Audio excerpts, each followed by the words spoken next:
बच्चों, हम पहले भी वर्बल रीजनिंग में संख्या श्रृंखला से संबंधित एक वीडियो देख चुके हैं। तो आपको कुछ तो अंदाजा हो गया होगा कि संख्या श्रृंखला के जो वर्बल रीजनिंग के प्रश्न हैं वो कैसे किए जाते हैं। तो चलिए कुछ और प्रश्न करते हैं। तो हम यहाँ पर इसको रख लेते हैं, क्योंकि आपने देखा होगा कि कुछ सम संख्याएं आती हैं, विषम आती हैं, भाज्य या संख्याओं के वर्ग, संख्याओं के घन। तो आपको ये पहले से ही याद होना चाहिए, ठीक है। तो चलिए हम एक एक करके क्वेश्चन करते हैं।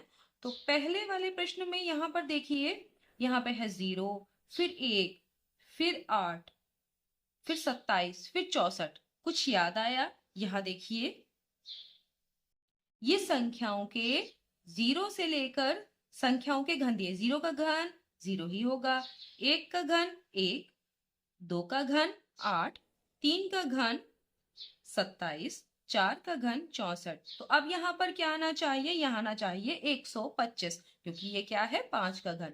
तो आपका ये क्या हो गया? आपका ये है राइट आंसर। तो आपने देखा कि किस तरीके से ये अगर हमें याद हो तो आपको हेल्प करेगा। तो ये हो गया।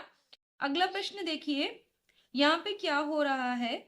यहाँ देखिए, यहाँ 1 के बाद 2 है, 2 के बाद 4 है, 4 के बाद 7 है, 7 के बाद 11।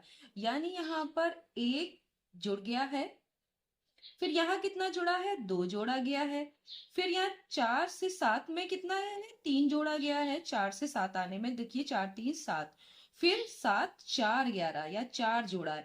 फिर 11 में अगर हम 5 जोड़ेंगे तो 16 आएगा। तो अब की बार हमें 6 जोड़ना है।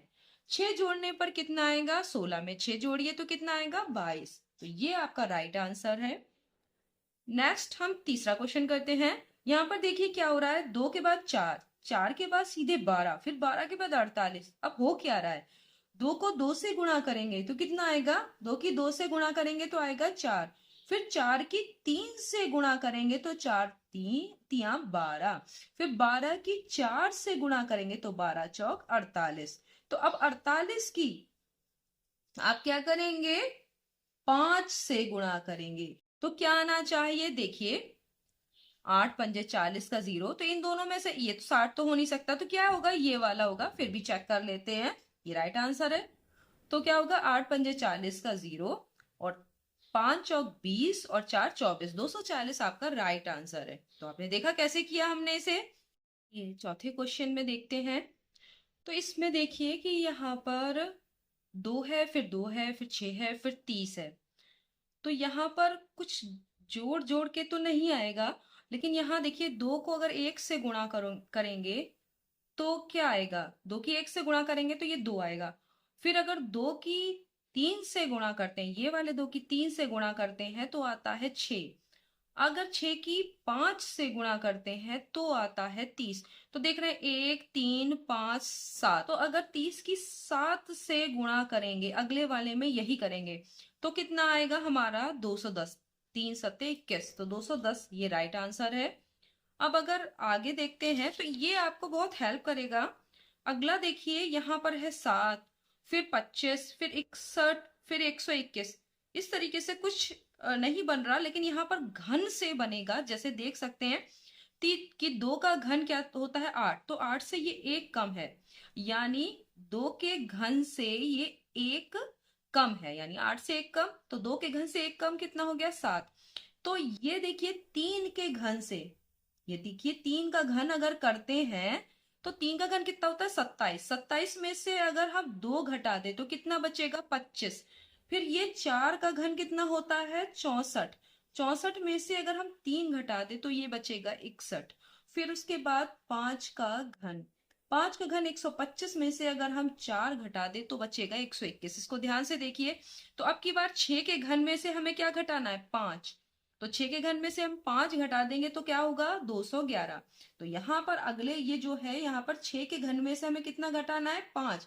तो कितना 6 का घन होता है? 216, और 216 में से 5 घटाएंगे तो 211 आपका राइट आंसर है। तो इस तरीके से ये आपको हेल्प करेगा। आगे देखते हैं कि आगे क्या हो रहा है।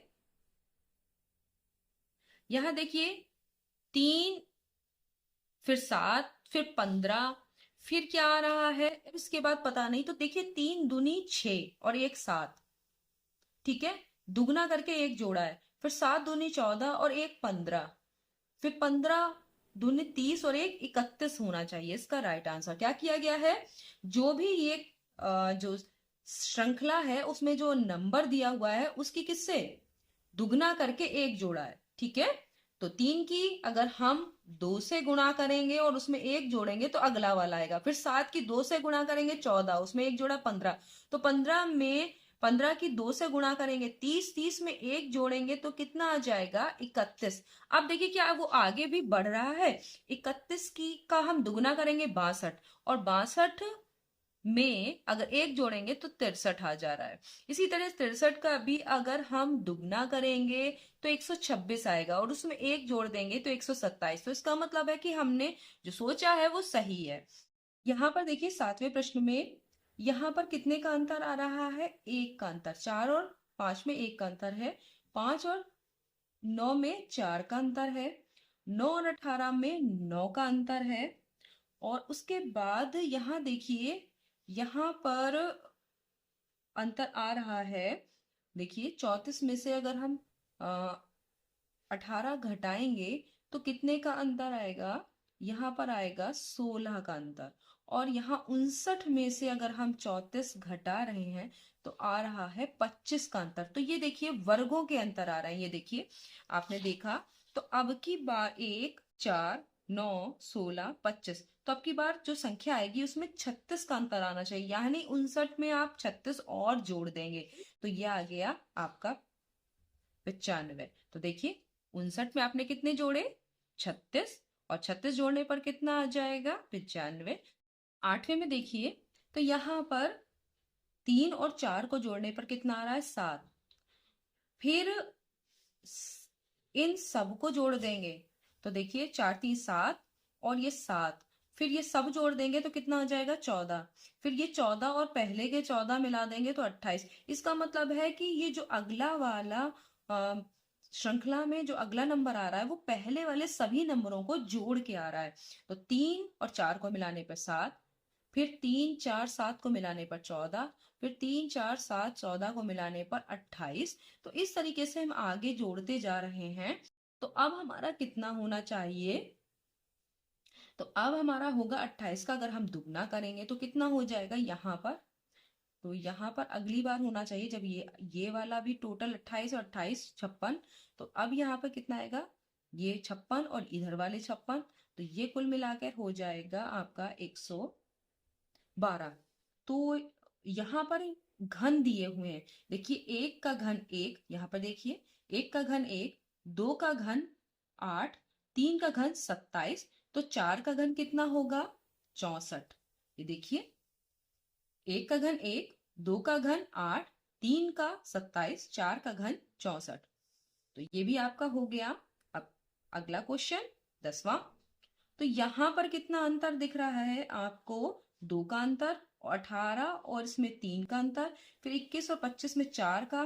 तो देख रहे हैं यहाँ पर क्या है 2 बढ़ रहा है, 16 और 18 में 2 बढ़ रहा है, यहाँ पर 18 से 21 में कितना 3 बढ़ रहा है, फिर यहाँ पर 21 और 25 में 4 बढ़ रहा है, फिर यहाँ पर 5, और यहाँ पर 30 और 36 में 6। तो अगली बार कितना बढ़ेगा 7, तो कितना हो जाएगा हमारा 43। तो देखा आपने कि किस प्रकार से हम संख्या श्रृंखला से संबंधित प्रश्नों को आसानी से हल कर सकते हैं।